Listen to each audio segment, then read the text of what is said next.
Lupulin watches in fear as all of this unfolds. Lloyd Frontera thinks to himself that Javier used the mana blast to cut the creature in half, realizing that it's not even in the book.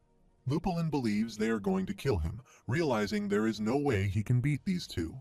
Lloyd Fronters sits near him, holding his shovel, and remarks that Lupulin set his construction back by weeks by abducting his men. He asks how Lupulin is going to make up for this. Lupulin bows down, thinking he will get on his hands and knees to get out of this alive, and pleads for forgiveness, asking to be spared. Lloyd Fronters tells him to shut it, expressing no interest in Lupulin's apologies and demands to know how he is going to compensate him. Lupulin mentions that the cave is full of valuable tools for sorcery and promises to give Lloyd Fronters everything. Lloyd Fronters questions if Lupulin is claiming that everything in the cave belongs to him, to which Lupulin replies affirmatively, urging him to take it all.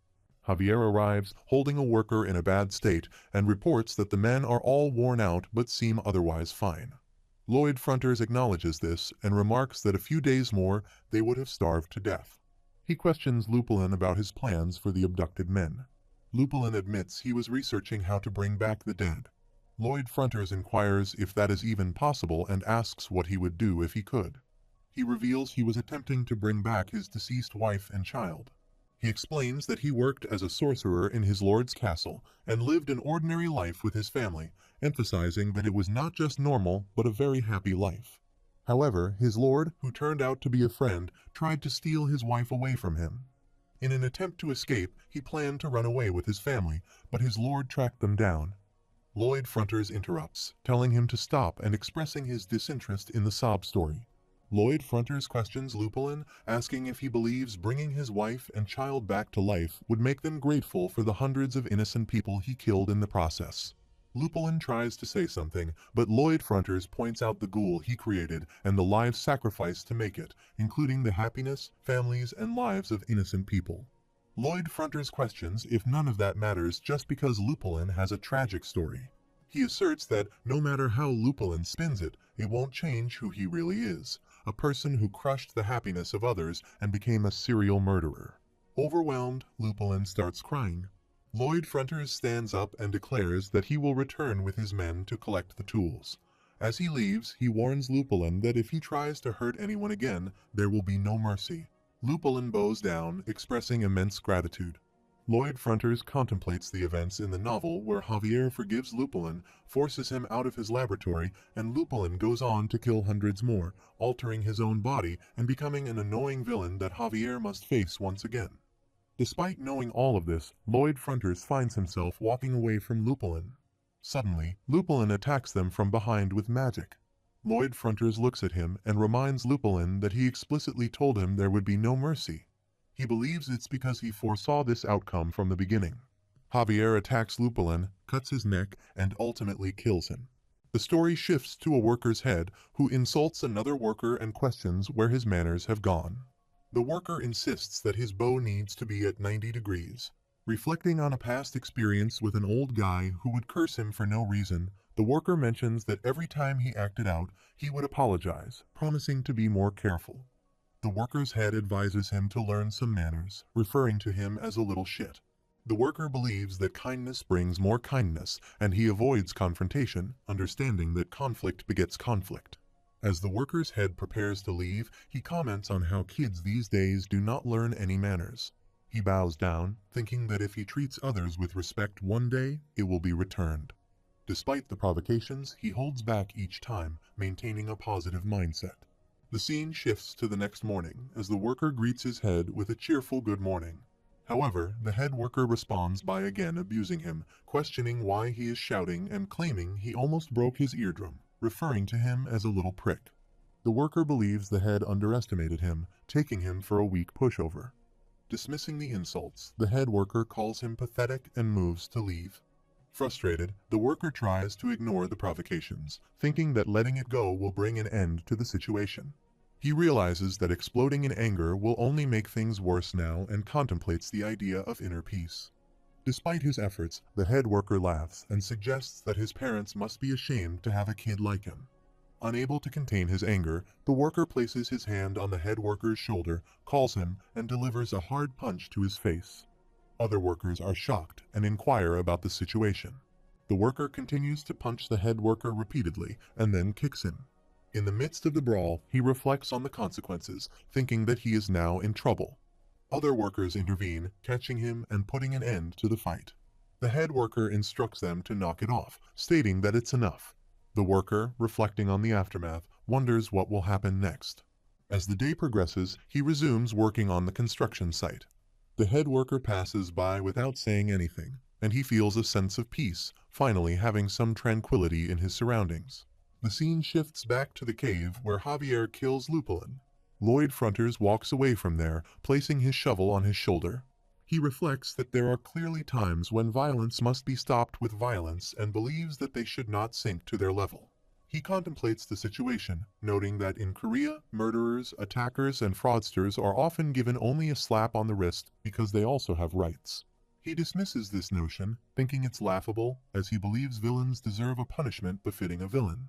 After a while, Lloyd Fronters walks with workers through the forest. One worker becomes very tired. Lloyd Fronters looks at him, expressing concern that he is about to pass out, and hands him his bags. He reassures the worker that he can handle them. Lloyd Fronters also instructs other workers to give their bags to the tired worker, making it an order. He ties all the bags together. Despite protests from a worker who suggests they will carry them, Lloyd Fronters puts the bags on his back and sternly states that if he hears another word, no one will receive a bonus. He emphasizes, "Now let's go," and the workers all become emotional. Javier contemplates whether Lloyd Frontera doesn't want more weight for them to carry, or if he genuinely worries about them. Uncertain of the reason, he acknowledges that, for these men, it doesn't matter right now. He believes that for them, Master Lloyd Frontiers is a leader they can trust and follow. The system window notifies that the rescued soldiers have been deeply moved by his actions, and through their words, this touching episode will soon spread far and wide. It asks if this was a challenging experience. He questions the notion of a rewarding experience, stating that if the reward is not money, he is not interested. After a while at Siak Bingo, Arash stands in a jail, addressing the fact that this is Siak Bingo. Lloyd Fronters and Javier also stand there observing him. Arash remarks that it is only a little cooler than outside, causing the meat to spoil and resulting in muscle loss. Lloyd Fronters acknowledges this, noting that the place is still ongoing and there is no ice yet. Arash questions the lack of ice in the hot wasteland, to which Lloyd Fronters suggests making some. Arash asks how, and Lloyd Fronters replies with a smile, saying they can find a way somehow. The system window raises doubts, questioning if they brought back a conman, Oink, and suggesting that the story about the Queen Ant might also be a lie if Arash is more stupid than they thought. Lloyd Fronters internally dismisses these thoughts, telling the system to shut it, asserting that he never considered Arash a fool and emphasizing that Arash is a very important pushover customer. The system persists, stating that those thoughts are not his. Arash, on the other hand, believes that Lloyd saved him, and that he should not consider Lloyd a bad man. He moves up the stairs and says to let him know if he needs any help. Lloyd Fronters waves toward him and assures him that there's nothing to worry about. They will be done soon. Javier, curious, asks how Lloyd Fronters plans on making ice.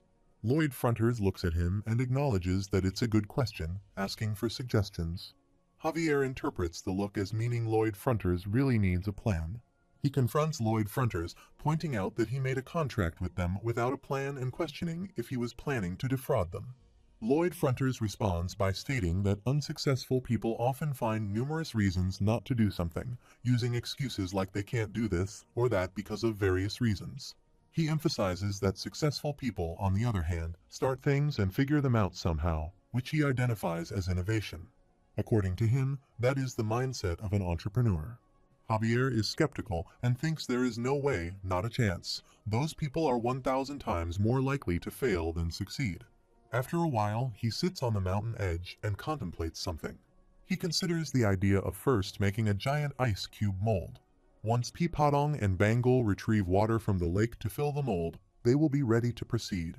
He reflects that in this world, there is ice magic. He ponders how ice magic works, thinking that through magic, individuals manipulate mana to change its arrangement at will. He recollects feeling this every day during his training in absorbing mana.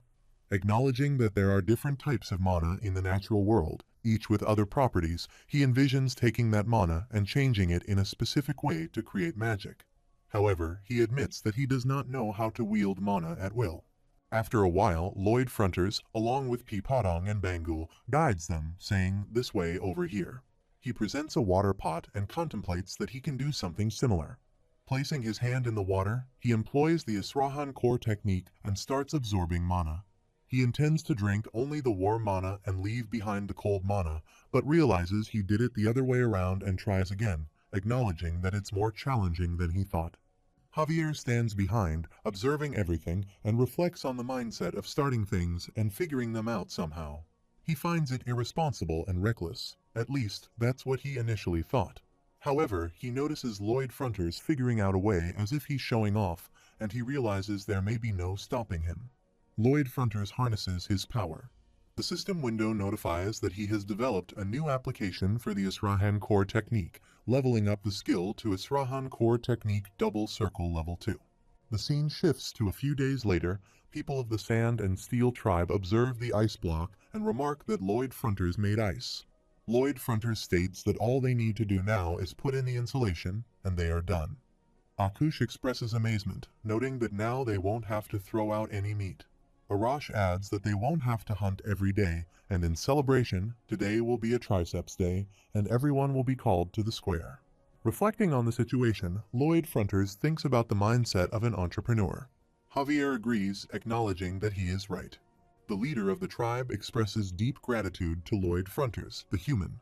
Lloyd Fronters modestly responds that they are too kind, as he was merely fulfilling the terms of their contract. The system window notifies that Lloyd Fronters receives 120 orc workers. Akush, a member of the tribe, emphasizes that orcs are different from humans. They don't take things for granted just because of a contract. He states that when they are grateful, they show it. Therefore, Akush from the Sand and Steel tribe makes a vow to Lloyd Frontra. He declares that from this moment, they are considered family Lloyd Fronters and the Sand and Steel tribe. They perform some moves and proclaim themselves blood brothers. Lloyd Frontera is shocked by this gesture. Akush adds that the Fronteras are their friends and an enemy of the Fronteras, an enemy of their tribe. He assures Lloyd Frontera that if anyone causes them trouble, they will be at their side. The system window appears in front of Lloyd Fronters and notifies him that the tribe has opened up, accepting him as a true friend.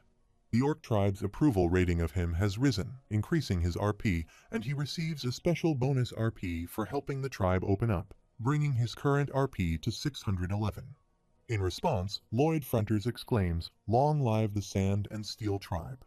Lloyd Fronters says that when they arrived back in town after the long and arduous journey a while later, the townspeople were understandably frightened. He reflects that it's no wonder, with 120 frighteningly muscly orcs entering the town, he should issue an announcement to try and quell their fears.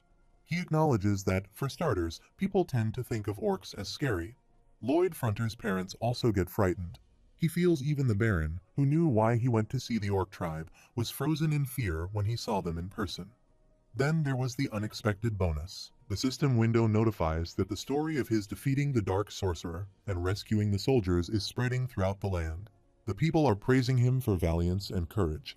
It notifies that there is a bonus RP for a special achievement, plus 300, bringing his current RP to 911. He thinks of forgetting the praise, but comes to Papa, RP, and first things first, the Baron said he would find some wealthy merchants for the orcs' exercise equipment, and now all they have left to deal with is the Dark Sorcerer's tools. After a while, Lloyd Frontera sits, holds a fire magic ball, and checks some books. Javier stands behind him and asks if there is anything of monetary value. Lloyd Frontera responds that he is not sure and is looking first to see if there is anything they can use before selling it. He spots a book and thinks, "What's this?" He mentioned that he needed to head to his place and would leave Javier to tidy up the rest. After a while, he runs toward the cave and asks where Tords is. He mentions that he was looking for him. Lloyd Frontera points to him and shares some good news. He asks if Tords remembers the terms of their contract, specifically the part about working for 520 years. Tords confirms that he does. Lloyd Frontera remarks that, upon reflection, that clause was ridiculous and a joke. However, he assures Tords that he doesn't have to worry anymore. He shows him an article in the book and says, "Here, there's a spell that can turn a corpse into a ghoul he can control." He exclaims that it means he can work the whole 520 years and asks if that is not exciting or sounds fun. Tords does not say anything. He asks if he is the only one excited about this. He tells him to smile, but Tords starts crying. He encourages him by saying to keep up the great work and he can do it, then leaves from there. The system window notifies that the rules of the underworld are impressed by him and would like to offer him a position. He thinks of shutting it. What did he do wrong? He happily runs from there. After a while, he walks into a castle and thinks now he needs to discuss some things with the Baron. He checks a room and notices he is not there. Emily comes behind him and says the Baron is in the reception room and he has some guests. He asks which guests. She says Mr. Sinchillon and Mr. Meatloaf. He gets excited to hear their names and makes strange faces. She asks what is with that face.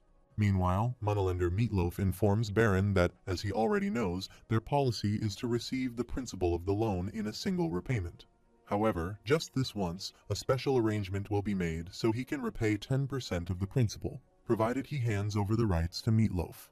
Meatloaf questions why Baron is not responding and asserts that answering would result in a reduction in his interest payment, which would be beneficial for him. Just then, Lloyd Fronterer knocks on the door and announces himself as Lloyd. He politely asks for permission to enter. Baron responds affirmatively, saying, "Yes, please come in." He opens the door, enters, and greets them, expressing his hope that they have both been well. Meatloaf presents some papers to Lloyd, cautioning him against making threats and stating that they have an official invitation. Lloyd Fronterer laughs, acknowledging his intellectual nature, and mentions overhearing the enticing offer Meatloaf is presenting. He boldly proposes an offer of his own. In response, Meatloaf expresses his disinterest, stating that he does not care for any offer from Lloyd. He declares that moving forward, they will repay their debts in smaller tranches, and he will, of course, lower the interest accordingly. Meatloaf interrupts, stating he had made it clear he did not want to hear it, and questions how dare he. Despite the objection, he smiles and mentions that both parties can present less than ideal offers. Expressing anger, Arash enters the room and demands to know who dares to anger his Fronterer brother. Meatloaf and Shilon become frightened. Arash warns that anyone causing trouble for the Fronterers will face the full force of the Sand and Steel tribe. Lloyd Fronterer intervenes, questioning Arash about the misunderstanding, to which Arash clarifies that it sounded like they were shouting at Lloyd. Lloyd denies this, attributing it to his loud voice. Assuring them not to worry about him or his offer, Arash asks for their opinion. Lloyd Fronterer inquires whether they should refuse it. Arash, concerned about hurting Fronterer's feelings, threatens to tear anyone who hurts him to pieces. In response, Meatloaf and Shilon quickly run away from the scene. Lloyd Fronterer observes the invitation letter and expresses that if he had things his way, he would cancel the debt entirely. However, recognizing that it would be a crime, they will have to make do with these changes. Baron acknowledges this, saying yes and expressing gratitude. Lloyd mentions that the Ondal construction business is gradually expanding, and the mining of soft coal is progressing smoothly. He assures Baron that they will be able to pay off the debts in no time. Lloyd emphasizes the importance of keeping the contract safe, handing the paper to Baron, who confirms with a sure. However, Lloyd notes a significant problem they are facing. If not resolved, it could lead to serious consequences. He points to Arash and mentions that these guys consume 10 times more than a normal human. The cost of feeding them is substantial, and if this continues, they may accumulate more debt. Baron reacts with shock upon hearing this revelation. He reflects, reaffirming his belief that the orcs are the best miners. Arash begins digging the tunnel, working tirelessly. Lloyd Fronterer arrives at the site and inquires from a worker about Arash's location. The worker points to Arash, stating that it's that orc over there who has been working non-stop for 24 hours. The workers manage to catch Arash with difficulty. Lloyd Fronterer instructs them to get Arash out of there, emphasizing that he wants to see him back the next day. Arash protests, expressing his reluctance to rest as he intends to work out his muscles. He believes that the orc's remarkable fitness and insatiable desire for a workout have resulted in a productivity increase of more than tenfold. Arash inquires about wages, specifically mentioning money and stating that orcs have no need for it. He believes they even refuse to be paid. However, he notes that orcs only ask for their bellies to be full, acknowledging that it's easier said than done. After a while, Lloyd Fronterer sits with his father, Baron, and asserts that they must increase tax revenues exponentially. They need the funds to purchase meat for the orcs, and by considering the productivity of the mines, they would never incur losses. Baron acknowledges the point but expresses concern for the people's current struggles, emphasizing that raising taxes is challenging for them. Lloyd Fronterer acknowledges the difficulty, stating that raising taxes without a valid reason would be akin to robbery. He questions who would be willing to work hard if their earnings were to be taken away. Such a practice, he argues, would result in a decrease in tax revenues, leading to losses. Baron queries how he proposes to raise tax revenue. Lloyd Fronterer simplifies the solution, suggesting that they need to enable people to earn more money. He proposes focusing on the forgotten northern lands, specifically transforming the Merit's wetlands into farmland. By providing this land to the people, they can farm to their heart's content, make a profit, and consequently contribute significant tax payments. After a while, Lloyd Fronterer walks into fields filled with water, carrying his shovel on his shoulder alongside Javier. Javier remarks that this land has been abandoned for hundreds of years and questions how people will farm here. Lloyd responds, expressing confidence in his plan, but he asks Javier to wait, acknowledging that he needs to emphasize the difficulty of the task. Sitting near the water, Lloyd notes the complexity of the terrain and the numerous variables involved. He realizes the necessity of building something to drain the water, especially during rain, and acknowledges that he has no choice but to resort to the old-fashioned way. He starts making pathways with mud in between the water, expressing doubt about the success of his attempts. After some time, Lloyd continues his efforts to create pathways with mud in the water. Baron arrives and asks Javier how many days it has been. Javier responds that it has been 21 days, during which he has not rested or eaten properly. He inquires if he should stop him. Baron responds negatively, stating that despite being his father, there was a time when he despised him. He questioned whether he would ever mature into a man, but miraculously he has transformed into a different person, actively working to assist the land. Baron admits that he may not be able to provide direct help, but he does not want to be an obstacle in his path. Javier commends Baron's wise decision, highlighting that the current Master Lloyd is the type of person who never gives up on keeping his word. The system window notifies that Baron Fronterer's approval rating has increased, and he has received 20 RP, with his current RP standing at 931. As time passes, he navigates through the mud between the water and realizes that it's draining away. He reflects on how the water draining away symbolizes the influx of tax money, and he envisions being showered with that sweet golden money. Feeling relaxed, he thinks that the work was demanding but not as bad, especially compared to staying up all night doing part-time construction work. Observing the status window, he is notified that his efforts have significantly impacted the special skill of architectural design, unlocking a new skill. He reveals that the design skill option 3 is simulation mode, allowing him to use data obtained from surveying the land to create a virtual simulation. He uses the skill to check the mountain structure and waterways. Attempting to stretch a mountain, he becomes frustrated, questioning why this information is only revealed now after working tirelessly for an entire month. The system window responds, pointing out that he had just mentioned it was not that bad. He remarks that he was merely saying that in reality it was quite challenging. The system window notifies him that only knowledge he has acquired himself is enhanced with skills, all due to his wish. Reflecting on when he first arrived, he mentions his wish but expresses confusion, stating that he still does not understand if he knows what his wish had to do with coming to this world. He explains that his wish was simple: to get through college, obtain a license, secure a position in a good company, and not have to worry about money. The system window counters, stating that those were merely goals, while a wish is something much more intense, transcending all time and space. He dismisses the seemingly nonsensical conversation, saying that they should stop and get back to the numerous tasks he has at hand. He then calls Piparong and Bangul, asking if they would like to meet a new friend. The scene shifts to the next morning as he stands in the fields, announcing the first stage of the Merit's Wetlands Reclamation Project. He states that he will need 2 individuals to eliminate all the water from the wetlands. Piparong and Bangul both react with shock to the challenging task ahead. Acknowledging that the job is too big for just the 2 of them, he places Piparong and Bangul on the floor, explaining that he is going to introduce them to some new friends. Determined, he decides to use all the RP he has to summon as many allies as possible, requesting the system window to show him the summons game screen. The system window appears, notifying him that in the random summons game, one turn is equal to 100 RP. Considering that the RP needed increases by 1/5 times each turn, he can summon 4 entities.